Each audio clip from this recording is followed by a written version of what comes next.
একটু ভেজে নেব। একটু ভাজা ভাজা হয়ে যাক।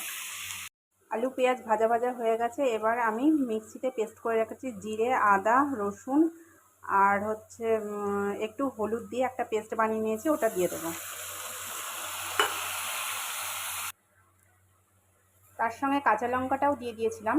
এবার পরিমাণ মতো একটু চিনি দিয়ে দিলাম আর দিয়ে দেবো পরিমাণ মতো লবণ। এতে একটু চিনি দিতে হবে কারণ মোচাতে একটা কষ থাকে, নাহলে কষটা কেটে যাবে চিনি দিলে। এবার এটাকে ভালো করে কষিয়ে নেব। মশলাগুলো বেশ প্রায় একটু কষানো হয়ে গেছে। এই সময় আমি দিয়ে দেবো নুন হলুদ দিয়ে সিদ্ধ করে রাখা মোচাটা। মোচাটাকে একটু নেড়ে চেড়ে চাপা দিয়ে রেখে কিছুক্ষণ কষতে দেবো। এই যে মোচাটা মশলার সঙ্গে বেশ ভালো কষিয়ে গেছে। এরকম অবস্থায় নুন হলুদ দিয়ে ভেজে রাখা চিংড়ি মাছগুলো আমি এর মধ্যে দিয়ে দেবো।